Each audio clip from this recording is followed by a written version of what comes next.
See how it goes.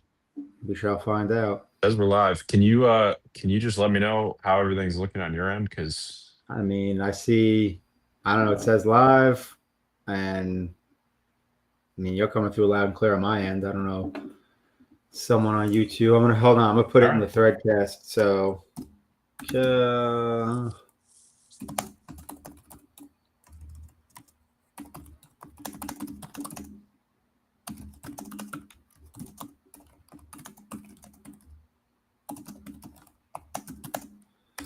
tell everyone to go to YouTube Yeah. Everybody go to YouTube. If you're listening to this, you're to probably already there. let us know how it sounds. Can't do spaces. No spaces today, and I also won't be able to see the threadcast, so I'm gonna have to That's rely right. on Well, you yeah, I'll keep. if you don't mind. Yeah, they just sent a text message too that there's an outage. That's crazy. When Starlink? Yeah. I don't think Starlink would actually work where I live.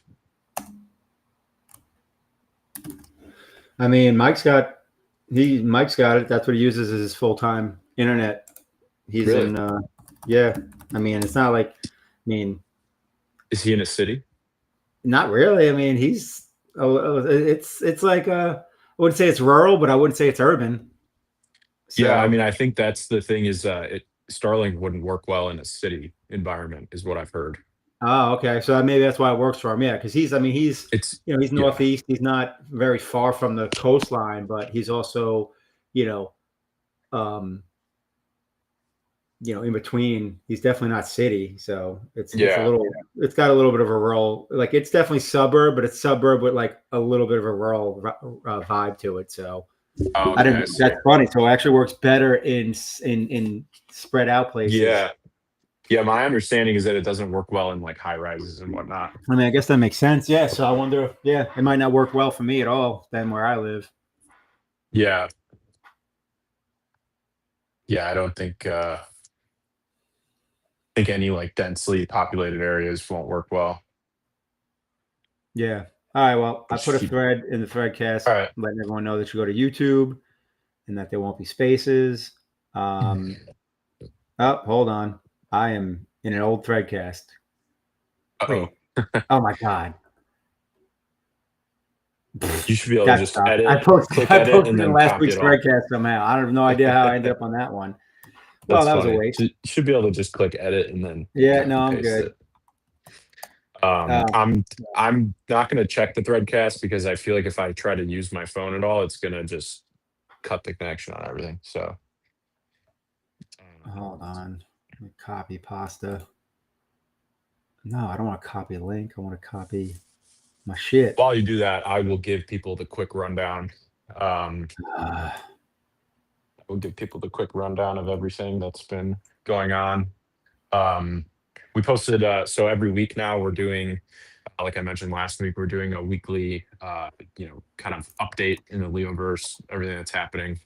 Um, So this week, it was posted on X. It was also posted on the main blog account. You can also go to leodex.io/blog, and we've got that new blog section where all of that stuff is automatically posted there too. So you can go read that if you want the full breakdown. Um, but some of the kind of key pieces are the first is I released a blog post this morning talking about where I see Leo headed in the next 10 years. So in that post, I outline, the $10 billion market cap target that I have for Leo um, by 2035, which would put Leo at around $350 or so per Leo. So I put out that blog post on my account. You're welcome to go read it.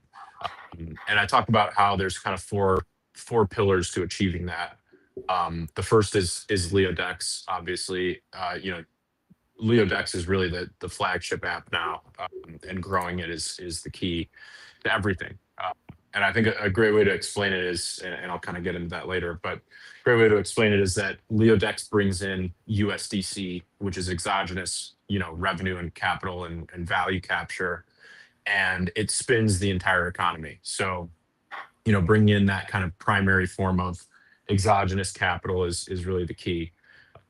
And then from there, you're able to turn that into economic activity across the board. And Leo Strategy is going to be doing a very incredible job of turning every dollar of incoming USDC into $10 of economic activity. And I'll talk a little bit about how I think that's going to happen at the end of this. And then the second pillar is Leo Merchants.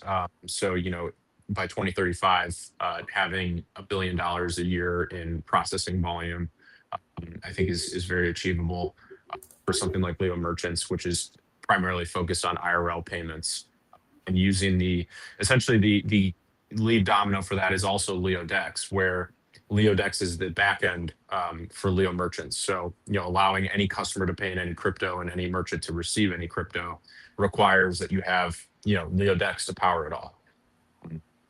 So that's why LeoDex is a lead domino for that as well. And then the third pillar is Leo AI and scaling Leo AI. Or I guess I'm doing this a little out of order. Third pillar is technically Leo Premium, but it doesn't really matter. So Leo AI and also Leo Premium are pretty closely connected. So the goal is to get to 10,000 premium subscribers per month. And I think a key way to get there is actually through Leo AI. So, you're looking at companies like OpenAI and what they've done with ChatGPT, and then even X, other companies, and even the long tail of AI companies. It's all about recurring revenue. It's all about subscribers. So when you want to access these different AI models or these different agents, they basically have subscriber models, and you pay $30 a month or $50 a month, for example, and then it gives you access. Or I think ChatGPT is like 20. It gives you access to their AI models and agents, to varying degrees for that subscription. So I think Leo Premium is headed in that direction. Right now you obviously get features on the InLeo platform, but that's going to expand to be Leo AI features. And I think the people go premium in the future is going to be around the AI that we've built. There's two forms of AI, keep in mind here. There's the LLM model that we've been working on, and then there's also the agents. So we're essentially building, with the agents. I think that's where things get really interesting because, I don't think Leo is going to compete necessarily in terms of building the best LLM out there, but I do think we have an interesting setup where we have very high quality real-time data because of InLeo, very similar to how X, is able to feed Grok real-time information. So we are essentially creating a core model, which is the LLM, which is fed by InLeo's data. And then we're able to build an agent building platform. So I think that's where things get more interesting, is that we're able to build essentially a platform where you can build and launch your own AI agents to do various things.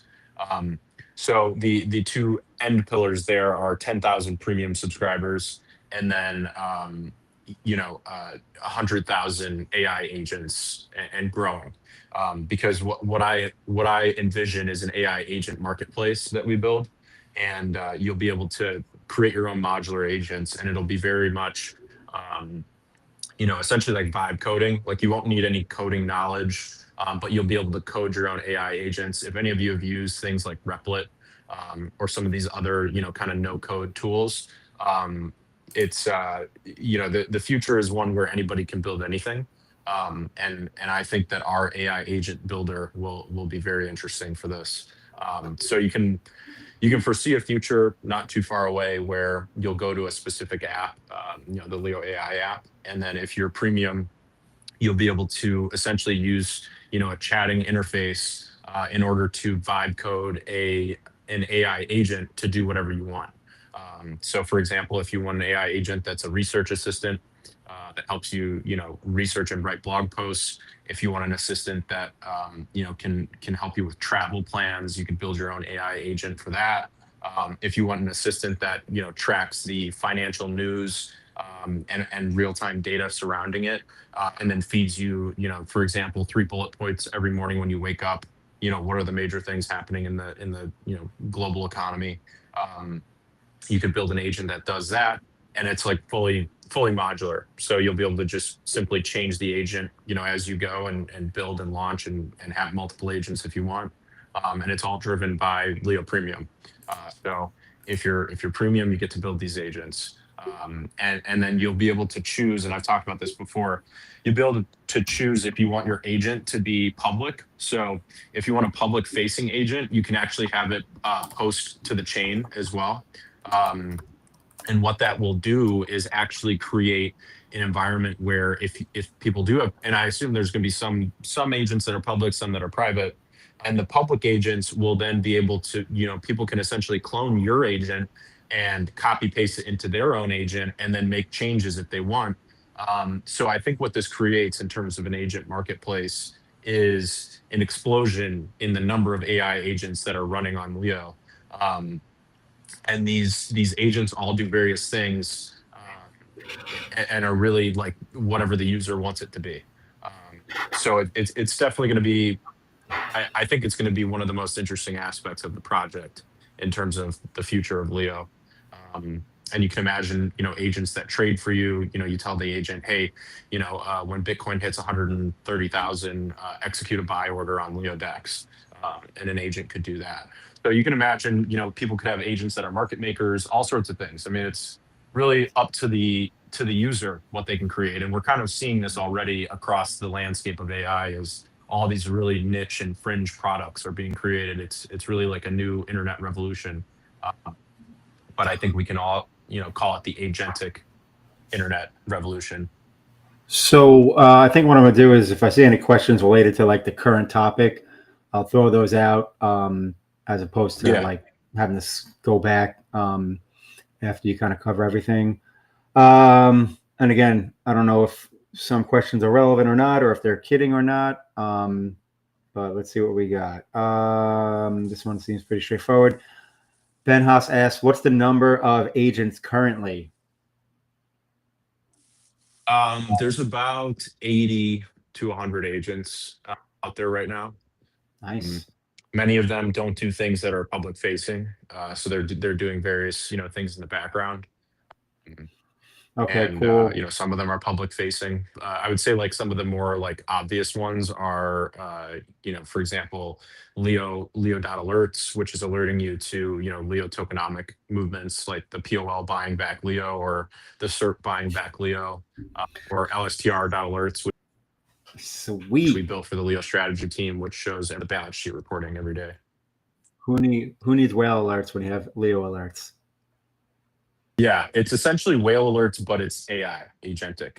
So it's actually Yeah, smart. It's intelligent alerting. that's awesome. What else? M Coins asked, well, technically two questions. How often will the NEI be posted? And then also, when NEI bot? Monk Masters asked. That's a good question. Yeah, I think Leo alerts should have an NEI capacity. So if you didn't read the blog post, in that, and I'm talking about the one I posted today, I released a figure, essentially a KPI that, and if you don't know what KPI is, a key performance indicator of, how we'll track our success towards achieving $10 billion in market cap. And I'm calling it NEI, which is obviously not something I've made up. It's something that already exists in the world. Um, but it's essentially like the equivalent of GDP, but for Leo. So NEI it stands for net economic inflows.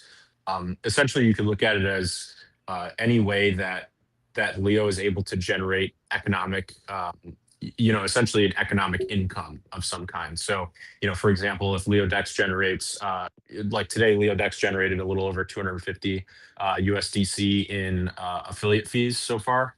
Um, So that would be considered $250 in net economic income. And the reason why I put that in the blog post is because we do really need kind of like one figure you can point to say, are we being successful in the $10 billion mission? Um, and the NEI figure really gives you a clear picture of that. Because if NEI is growing, then you know that we're progressing towards 10 billion in market cap. So the goal, for example, being $1 billion in trading volume on LeoDex every year. Um, the NEI of that should be somewhere in the ballpark of 45 basis points on a billion. So that would be what, $45 million. So in terms of NEI, so really just tracking the NEI of things like LeoDex, and then you're tracking the NEI of the agents, and then you're tracking it for Leo Premium, which at 10,000 subscribers, that would be, at the current premium cost, that would be $100,000 a month in NEI. But I do think with the agents coming, there's going to be scaled tiers of premiums, so you'll be able to go like Premium Plus, for example.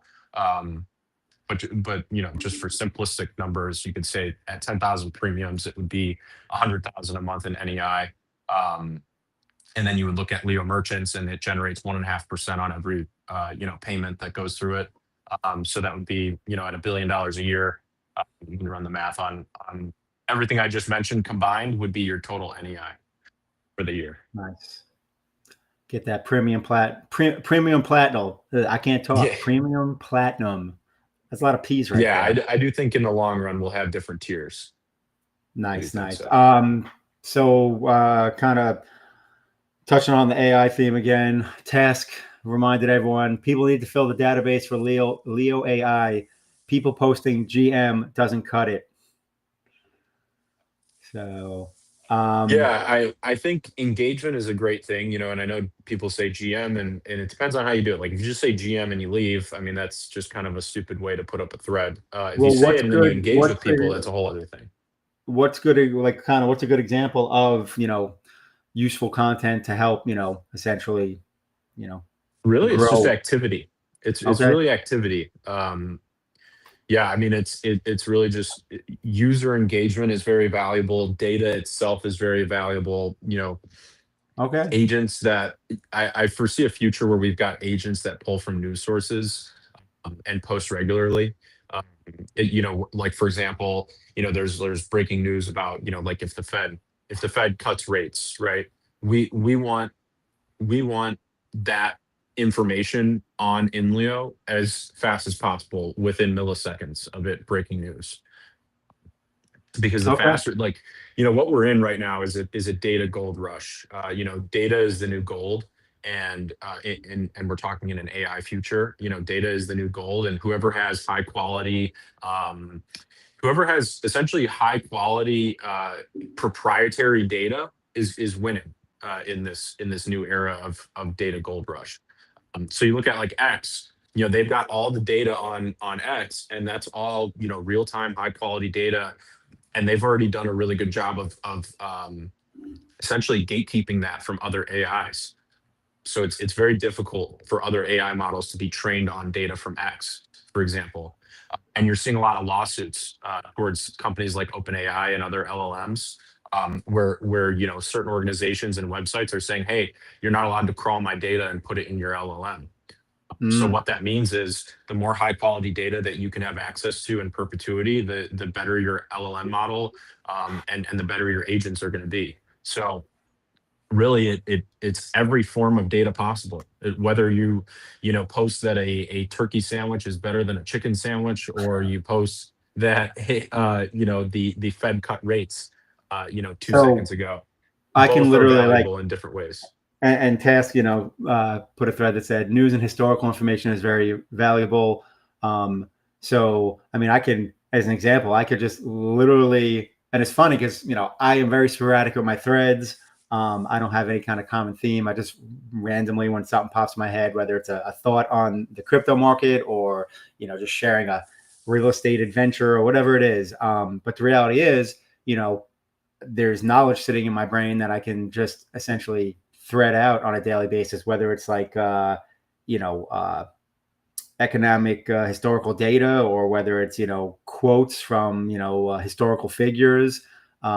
Just, things that I've learned throughout my life that, I kind of like use as operating principles, or data that I operate off of. So I think that's just a good example for people. It's like, you have knowledge to share, hit it up, thread it out, because you know Lil AI will be able to use it. So Absolutely. Yeah. Data, create more data is the activity. new gold. Yeah. So I think it's just, because you look at it as a potential, people look at it as like a social interaction, social platform, but at the same time, it's like, well, if you have knowledge to share, just share it because it's a net benefit for the AI, even if, it doesn't get, engaged all the time from users. So there's still a net benefit there for the Yeah. system And on a human whole. engagement is always extremely valuable. So Oh it yeah. is still a social media platform, but you mix in social media with data. I mean, this is already I mean, the game's already over. You know what I mean? This is already reality. Is that AI is mixed in with human data. Yes, idiocracy is slowly coming true. No one will ever have to think again. Yeah. Ah. Well, and All right, I have cool. this philosophy too that what we've been experiencing really the last like 15 years, with the internet just kind of taking over everything, is we've been thrust into this world of hyper consumption when it comes to content. And what AI is going to be able to do is essentially sort the noise, from the signal. And what Leo AI and the agents on in Leo are going to be able to do is essentially just fill it with everything, and then allow the AI and in terms of the LLM and then also the agents, filter that for you and turn it into high quality input for you as a human. um, for example, as a human, you don't want to intake everything that's being posted on the internet. You don't want to intake all that shit. Nope. You want to be fed the most relevant, most high quality information when you want it, and about things that are most relevant to you.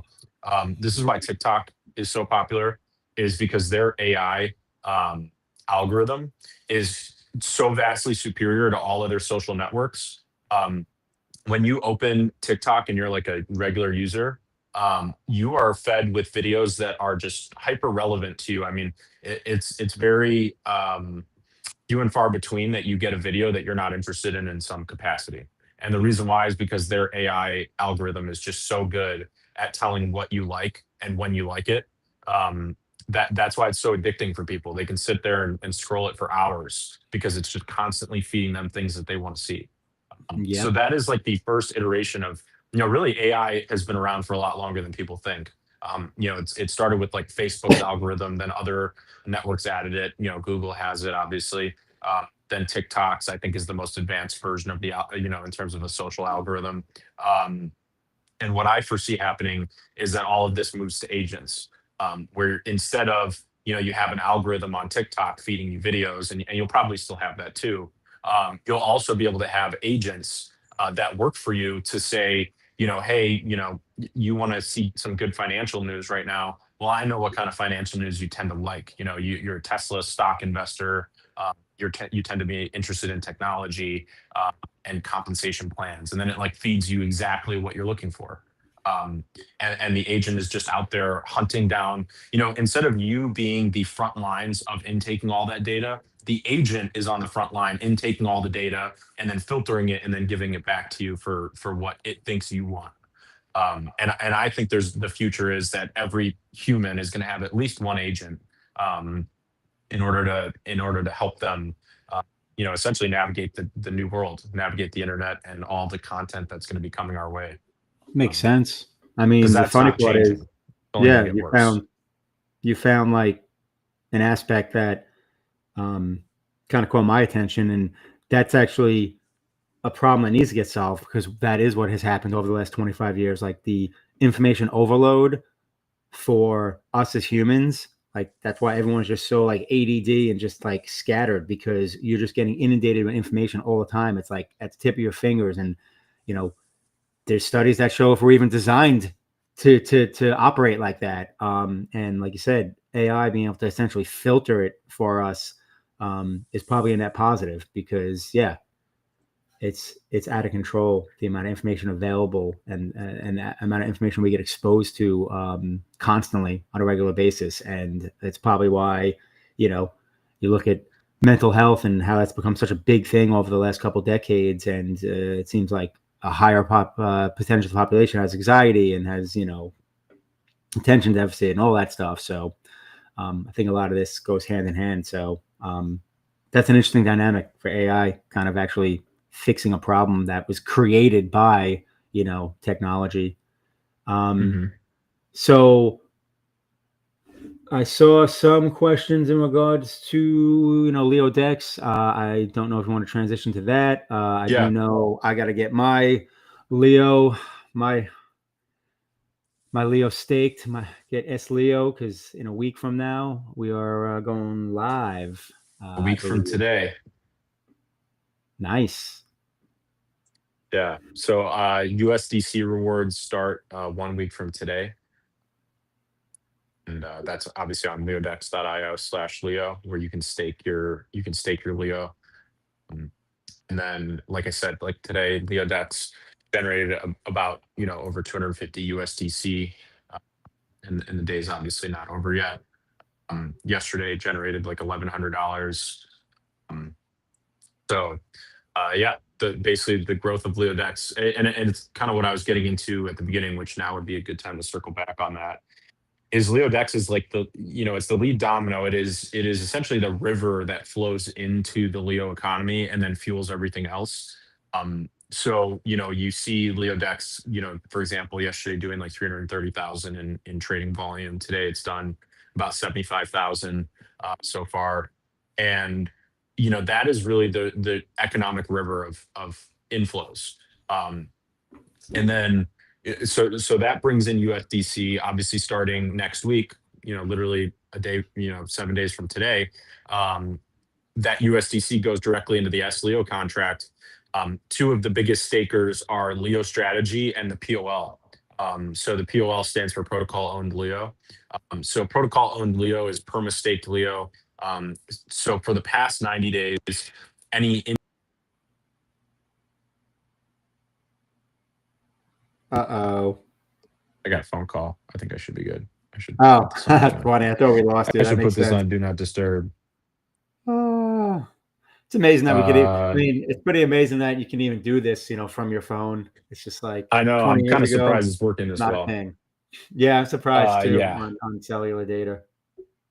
yeah. Especially because I only have like 2 bars. But so Legendary. the so POL for the last 90 days has been using 100% of the USDC inflows to buy Leo and stake it permanently. Um, on September 23rd, that obviously doesn't happen anymore because 100% of the inflows then go to the S Leo contract.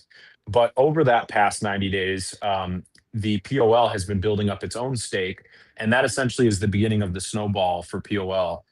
So I think by the end, I think by the time the S Leo, USDC rewards start, POL should have at least 1 million Leo staked. So that is a really nice starting point. Where then, let's say, for example, that there's math. Let's say there's 10 million total Leo staked as S Leo. If POL has 1 million of that, that means that it's getting 10% of the USDC every day. So, for example, yesterday a little over $1,000 was earned, 1,000 USDC. So if POL owns 10% of the rewards that come in, yesterday, for example, it would have earned 100 USDC, and then it would auto compound that 100 USDC into more Leo. So then it uses the 100 USDC to buy Leo and add it to its S Leo stake. And then the next day it earns a little bit more USDC because its percentage of the 10 million just increased, obviously by 100 USDC worth of Leo. So, in a short term, I don't think that has like a massive impact. But when you look over the years that come, all the USDC inflows are auto compounding in the POL, and then the POL's percentage of the total earnings continues to increase over time. So that's obviously super interesting for the POL side of things.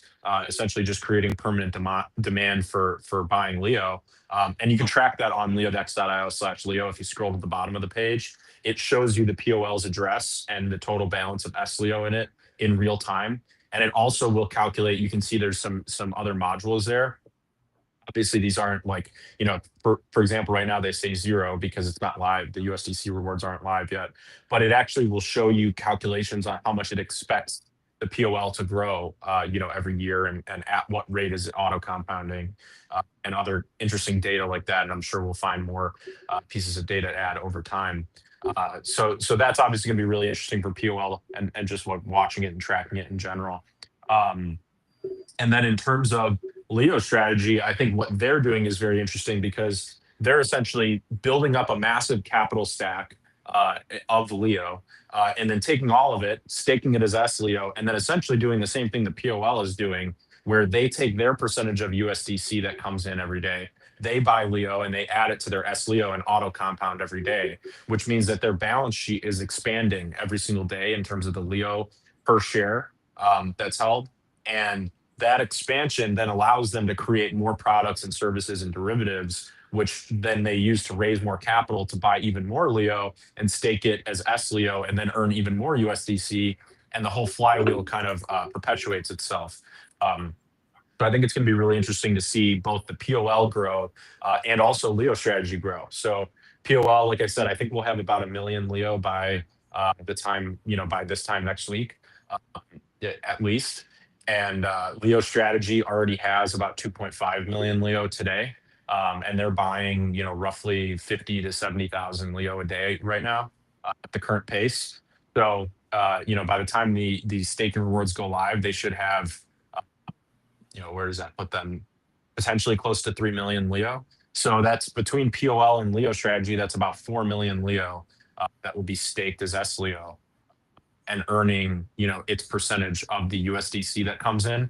And then obviously auto compounding it back into more Leo, which is permanent demand. Um, so again, if you assume there's going to be, say, roughly 10 million Leo staked, by the time USDC rewards go live. And if Leo Strategy and POL have 4 million of that, then that's 40% of the USDC rewards are getting auto compounded back into Leo. So now assume that, for example, like, we have more days like yesterday where there's 1,000 USDC earned by LeoDex. That would be 400 USDC auto compounding into Leo every single day. So I think that gets really interesting. And obviously 300 of that being directly to Leo strategy, um, which then that 300 USDC a day is infinitely accretive to Leo strategy holders. And then Leo strategy is able to then utilize that balance sheet expansion to do more products, more services, more derivatives in order to raise more capital to buy even more Leo and increase that 3 million to, 5, 10 million Leo over time. So things are the flywheel of those things are very interesting. But like I keep pointing out, LeoDex is really it is really the river that flows into that city of economics. If that river is not flowing in terms of volume, and that's how you would define it, um, if that river is not flowing, then the economic wheels aren't turning. Yeah. So um, basically, the bigger that river is, the more energy there is to harness. And I think POL and Leo strategy harness that energy very efficiently. POL just kind of harness it at kind of like you could look at as like a 1x, but Leo strategy is it at what I would assume about a 10x or more. Where every $1 of USDC added to their balance sheet to buy more Leo is actually going to create $10 worth of economic activity that rotates through the Leo economy through all of their derivatives and products and services. Nice. Sticking with LeoDex. Oh, Cal's getting a phone call. I'm still here. Still here. Yeah. So with LeoDex, obviously, a lot going on. The staking rewards are going to go live soon. The airdrop has been a thing, but I'm not completely up to date on that. So where are we with the LeoDex Volume airdrop? Like, I know phase one already finished. Yeah. Did to get for those that earned airdrop, did that automatically get dropped, or like did they actually have to claim it? Like when I look at the UI, I do see the claim phase one. When I use it, and then I'm assuming the base rewards is what the Leo is the airdrop.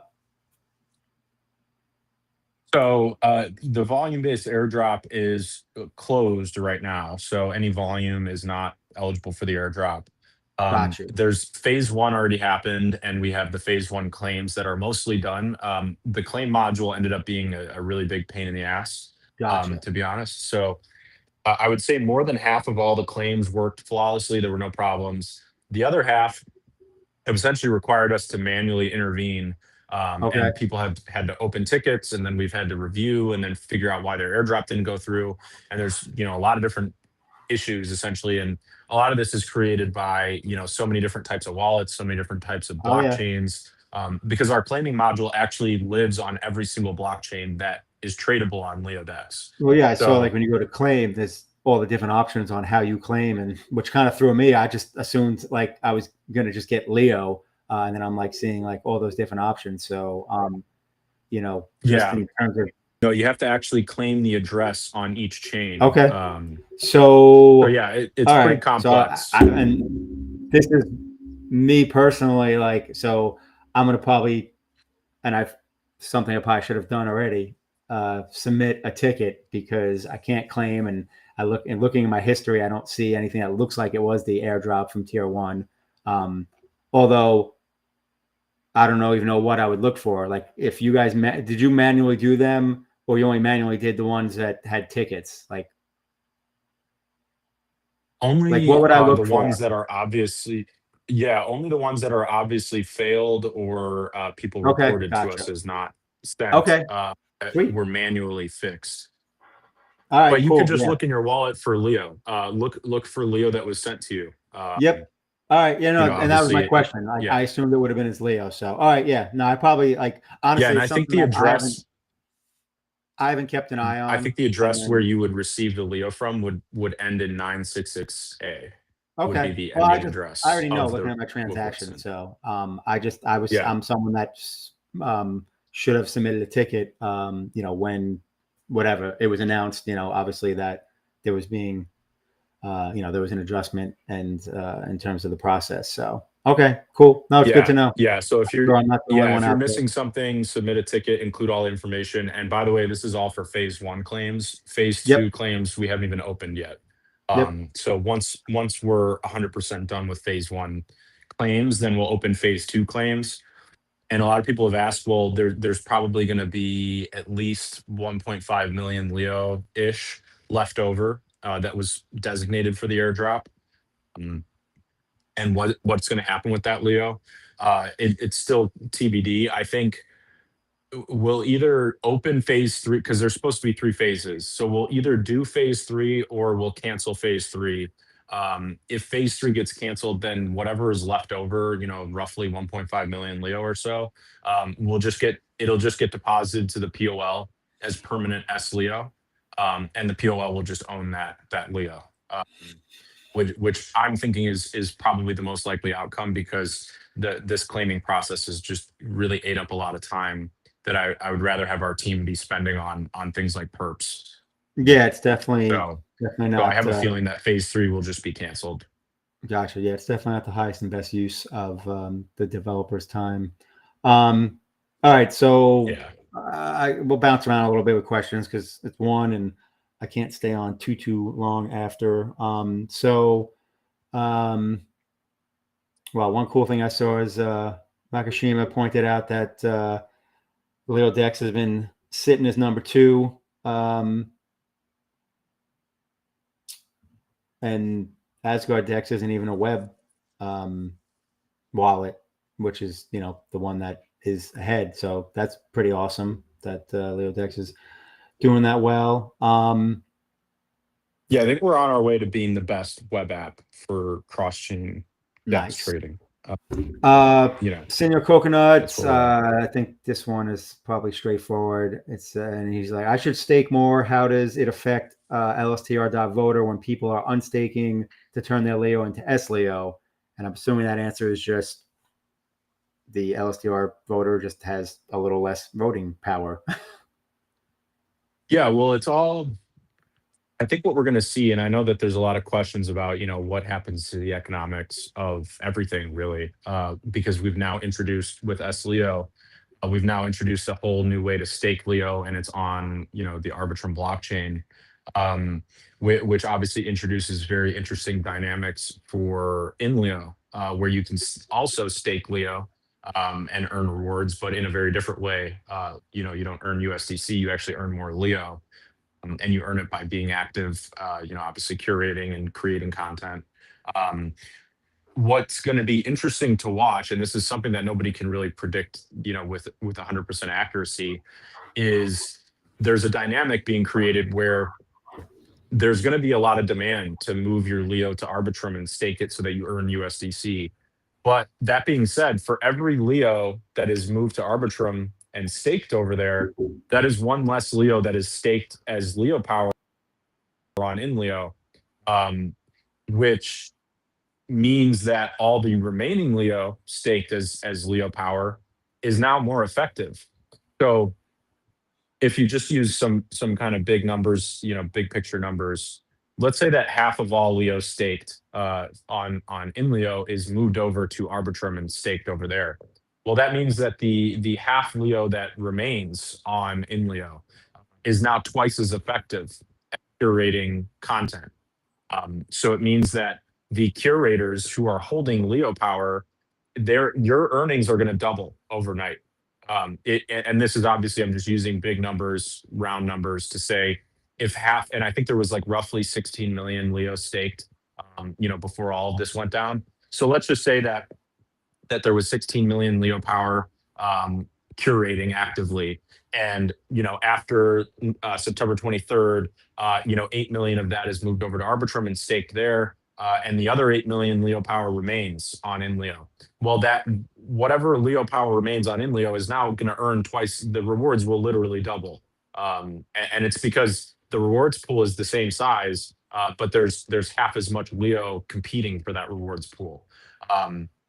So I think there's going to be some really interesting self-healing dynamics here where the more Leo that gets moved to Arbitrum, the more, the higher the curation rewards are for anyone staying on in Leo, and vice versa. If a lot of Leo moves to Arbitrum, well, the USDC rewards are going to go down because relative to each Leo stake, because it's all competitive. So both systems are competitive in and of themselves, where each Leo is competing on Arbitrum for USDC. Each Leo is competing on in Leo for more Leo. So as that competition, as that balance is dynamically changing, where you stake your Leo may depend on what the dynamics are at that time. So a lot of people have said, well, should I have all my Leo on Arbitrum so I'm earning USDC? Well, it depends. It depends on what your goals are. It depends on the dynamics of the system.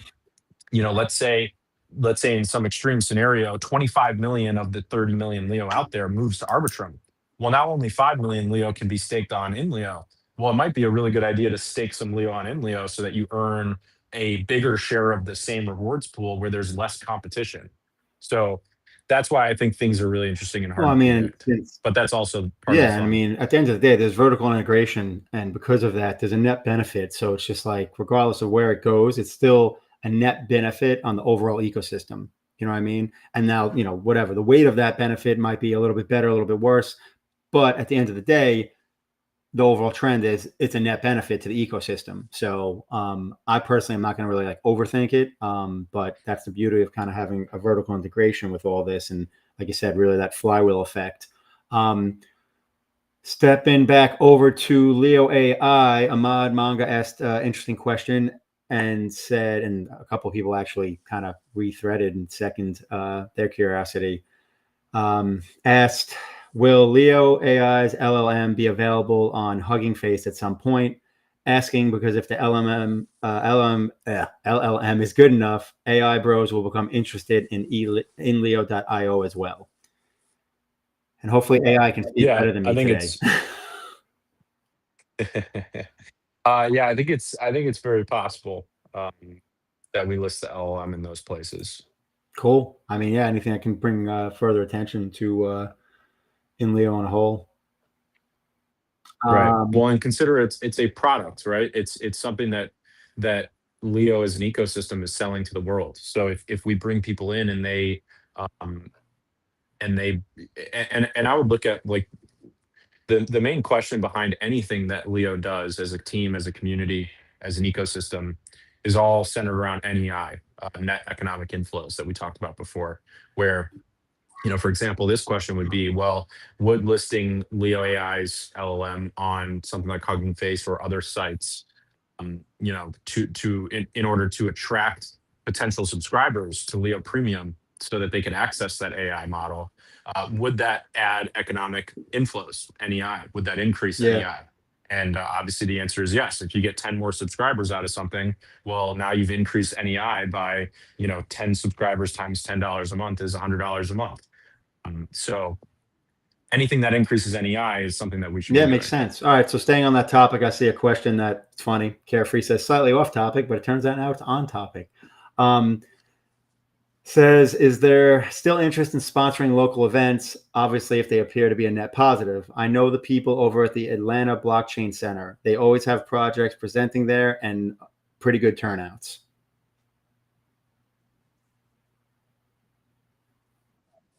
Yeah, again, if something is a net economic inflow to Leo, I think we should consider doing it. So I think if you can find a very material, positive impact, then it should be Cool. done. Well, if by any random chance you end up doing an event in Atlanta, let me know. The cat maybe would come.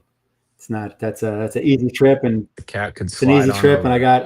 I got some friends in Atlanta, so can always double dip, so to speak, business and pleasure. Cool. I think this is going to be the last question because I got to dip, and this one is probably, I think, going to be more just an opinion type question.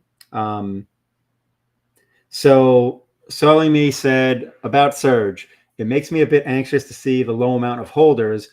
I posted threads about this yesterday. Why is it that the core Leo group is only like 50 accounts taking stuff seriously, and there is very little happening outside of these accounts?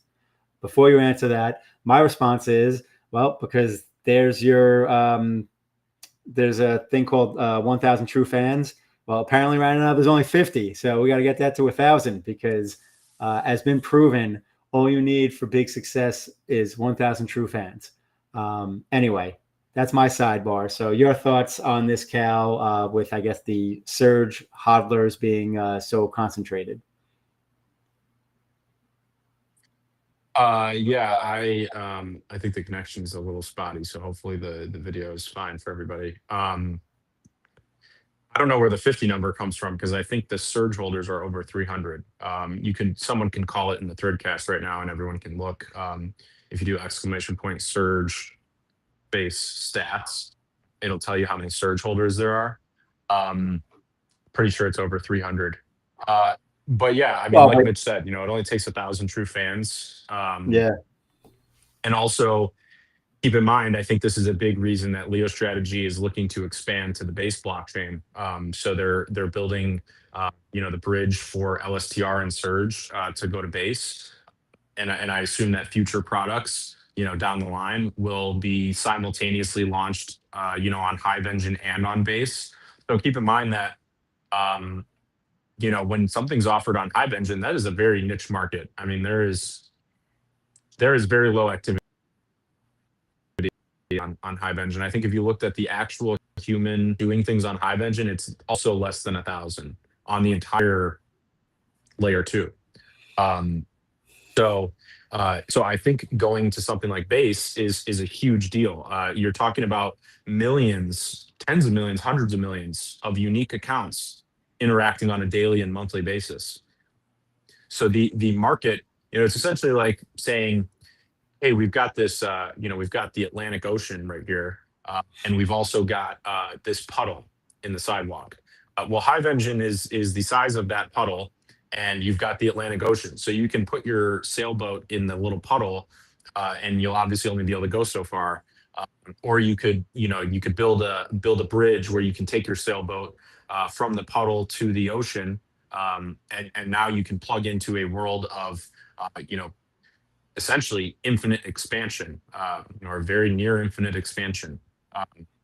And by the way, that Atlantic Ocean is getting, 10x bigger every couple of years, right? Like it's still expanding. It's not done growing. So it is a flurry of potential economic activity that can come from being on the base blockchain. And I think that's why Leo Strategies is very focused on getting over there as soon as possible. Um, so keep in mind that, you know, Surge, LSTR, even Leo itself, being on Hive Engine, that is a very small puddle to operate in. The expansion to other chains is really necessary. Also, the holder base of Leo, kind of on that same topic, is expanding massively. If you actually track Leo on Maya Protocol, there's a lot of new unique wallets that are starting. And I've obviously been tracking this. There's a lot of unique wallets that have been buying Leo. And that's because of the growth of LeoDex. Because now you have this whole set of users that are completely, they've never even heard of Hive. They're out there trading cross chain, and they're like, hey, well, I've been using LeoDex, and you guys are building a great interface. Obviously, they read things like the $10 billion market cap plan, and they're like, well, shit. You're a $4 million market cap right now. I'll roll the dice with you. Will you achieve 10 billion in 10 years? It's worth throwing $100 or $1,000 at. So we've been seeing more holders jump into Leo on Arbitrum through LeoDex than we've ever seen before. I mean, the growth rate of unique holders for Leo is growing faster now than it ever was in the past. Um, and I think this is only going to accelerate as LeoDex continues to grow. So we've Yeah. got perpetual futures that are launching, yeah, any day now. And I think that will attract a whole new market of users as well. Well, and that's what's important for a goal of big growth is there actually needs to be an addressable market that you have access to. So you know crypto in a lot of ways is super segmented because you have all these different chains, right? And that's why cross chain has become so important and so popular. But yeah, in order to have a bigger market share, a bigger user base, you can't just be on one chain unless I guess you're sitting on Ethereum or something where that market's big enough. But if you can access all of them and all those potential users, why would you not? Why limit the growth? So Right. speaking of LeoDex, we'll end with this last simple question. Monk Masters asked, will Surge and LSTR be tradable on LeoDex since base chain is on there? Yeah, you will be able to trade them right away on LeoDex. So as soon as those pairs are launched on base, you'll be able to trade Surge and LSTR with pretty much any crypto through LeoDex, and that is thanks to our Rango and Relay routes, which will make those possible. I think also a kind of long-term future is that Leo strategy, since it's going to be on base, we'll be able to connect with a lot of different base dexes and protocols. Also, Thorchain has the base blockchain, obviously. So there's going to be some interesting connections that can happen in terms of what can be done. So I think it's going to be really interesting. And I think one of the big things I'm watching too is the growth of LSTR and Surge on base, having those liquidity pools on there, and then having the bridge operated, by Leo Strategy between base and Hive Engine creates arbitrage opportunities for their market maker, which will create revenue, and all that revenue then buys more Leo, expands the balance sheet, and the expanding balance sheet then allows LSTR and Surge to scale in terms of price, which then creates more volatility, which can then be harvested into more profit, which then can buy more Leo and expand the balance sheet further, and it just repeats itself. So I think a huge moment is coming with LSTR and Surge on base. I know that they're working really hard on it, and looking to get it done as soon as possible. So Surge is now 52% sold out last time I checked. In the last like 24 hours, over 30 or over almost 50,000, I think Surge has sold out, which is 10% of the entire pre-sale. Um, so, as kind of predicted, once we hit that 25% number, it's just been accelerating, the amount of surge that sells every single day. My prediction is something similar to LSTR is going to happen, where LSTR's pre-sale hit 50% sold out, and within 48 hours, it was completely gone, that final 50%. So I think Surge is kind of hitting that moment. Like last night, there was someone that bought like 30,000 Surge, Nice. who had never bought any Surge before. So I think now it's kind of hit that stride where people realize that it could be sold. You could wake up tomorrow and it's completely gone. Yeah. So yeah, I think we're at that moment now where it sells out, and I think it's Well, really good timing, honestly, because having it sold out before base, I actually think is better than selling out on base. So we'll see what happens, but um, it's moving faster than I thought it would, which is great. nice. Yeah. And obviously, as it gets sold, I think that's going to also spread out in terms of number of users and, number of whales. Because Right. early on, obviously, the faithfuls are the one that jump on. So it's early innings, so to speak, of selling Surge. Um, Yeah, and and LSTR, in the pre-sale sold out on August 4th, and it sold out at 90 cents per LSTR. That was the pre-sale price. And now LSTR is trading for over $4. it's wild. Yeah, so that 1,000 true fans concept is actually, very much amplified by the economics of what's built around here, which Man. is, So the the early lesson the ones are cat the ones learned who win. is lesson the cat learned is should have flipped all my Leo into LSTR, 4x my money, and then sailed off into the sunset and said, "See you guys later." We're like, "Who wants to buy LSTR? Here you go. I'll give you a discount, flat $4." Yeah, That's it's awesome. crazy to see how well the economics of this are designed. What I think is really interesting ecosystem has options, right? Really, what Leo Strategy is building is a whole options market around Leo. So do the math and start to think about these Yeah. things. MicroStrategy did the same thing for Bitcoin, but now this is being done for Leo, where in the past you could have bought Leo and held it, staked it, and earned with it. Right, that's all you could have done. Now you can buy Leo and stake it on either LeoDex or in Leo, so you've got options there. But now Leo Strategy has created essentially a leveraged fund in terms of the LSTR token. Last week they generated an annualized 500% Leo yield. So they increased Leo per share by an annualized rate of 500%. That's insane. Okay. Um, so what they've created is essentially an ETF product that very much leverages Leo growth, and gives you another option. So if you want exponential upside, then you buy LSTR. So if you want pure Leo exposure, you buy the asset, which is like buying Bitcoin, you buy Leo, right? If you want leveraged exposure, you buy LSTR.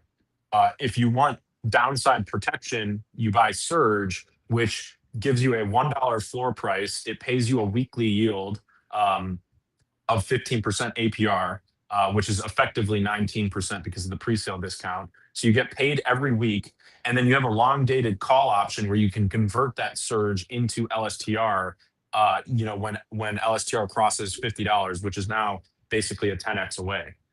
So basically, Surge gives you downside protection and yield while you wait for LSTR to cross $50. So now you've got three different, kind of big options in terms of how you want to be exposed to the Leo economy. And really, the best strategy is some mixture of all of those, right? So as Leo strategy continues to progress, and it's really in its infant stages when you look at it.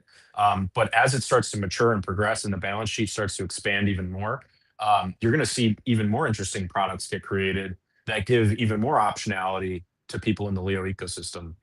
So I think that's where things get a lot more interesting. And just to tie a bow on it before we jump off, LeoDex again is the river of it is the power source, right? So if LeoDex is doing 1,000 USDC a day in revenue generation, and Leo Strategy owns 50% of all the S Leo staked, well, now Leo Strategy is generating 500 USDC a day in infinitely accretive Leo per share for all LSTR holders, which then lets them expand the balance sheet and go out and do all these different derivatives, raise even more capital to buy even more Leo, and the whole economy, the whole flywheel continues to spin with more and more momentum. And like I said, I think every one USDC earned by Leo strategy is going to be turned into 10 USDC of economic activity for Leo. And that's just the functionality of Leo strategy, where it's taking the inflows and turning it into derivatives. So it's harnessing the energy of that inflow into more products, and then buying more Leo with it. So, as much as I need to say goodbye, I'm going to ask this question that's only me asked because I thought of this in terms of when it's usually like when school's about to start up again, and towns and governments will do the tax-free day, and then all the parents frantically go to shop to buy little things for the children for school on tax-free day. So so let me ask, and we've talked about this on the last AMA, this topic. Will there be, I like how it was worded though, will there be a pain free day to bridge our Leo to ARB with a lower fee than 10%? And I know this has been explained, but I thought about this tax free day and if it made any sense to potentially do one of those tax free days, so to speak, where it's like there's one day where everyone can, and doing it in the near future so people, will get all the Leo they want over to LeoDex and then therefore stake it, which is beneficial. But again, it's beneficial regardless of where it is because of the vertical integration. But just spitballing an idea for the public here. So thoughts on that, or if we're just going to let the market forces do what they will.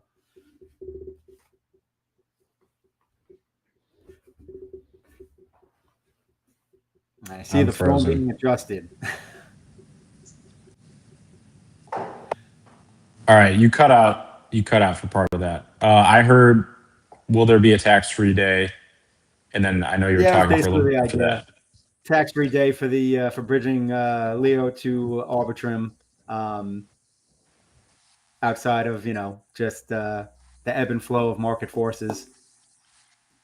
Yeah. And sorry, I'm on my phone, so that's why things just keep cutting out. But yeah, the tax-free day, no. The bridging fees are all based on the market volatility, and like I said, I know Leo Strategy is working hard on their market makers. Once those are live, that should harness that volatility into profit for Leo Strategy, and that will cause the bridge fees to come down. That being said, I know a lot of people are essentially betting on it being before September 23rd. I don't know when that's going to be. I mean, I hope it is. I think that'd be great for the ecosystem. But bridging fees are all volatility based, so it might or might not be lower or higher by then. I don't think it'll be higher, so it'll probably be. If anything, it'll either be the same or lower. But yeah, I know everybody's betting on the fees coming down, but they're just. I mean, there's no Well, predicting that. So. I saw the question and I had to take a shot for the public. So it No, was yeah, worth throwing I anything. think it's well, and keep in mind the bridging fees are all burning Leo. So why would we essentially that's just giving up revenue for the ecosystem, No, you're right? not Why wrong. Well, why why and do this is that? why, I labeled it a tax-free day, right? Because it's when the Right. government does that, they're giving up revenue, they're giving up tax revenue. Um, Yeah. but no doubt, your sound is getting worse because now, like your video and sound is out of sync. So that was, like I said, kind of just the last fun question. For I think sure. we ended up covering a lot considering the limited technical outlets. So yeah, we'll. I guess next Tuesday will be S Leo staking gone USDC live. day. So that'll be fun. Yeah. So we'll have a little launch party next Tuesday then. Sweet. I'm pretty sure I'm around. So yeah, and I got to get my stuff staked up as well, which I will get to probably later today so I don't forget. No Oh, doubt. All right. Well, until next week, everyone, we will see you when hopefully the prices of all the cryptos are higher. yep. Hope so. Thanks, Mitch. Thanks everybody for coming. We'll see you next Tuesday. See ya. Peace.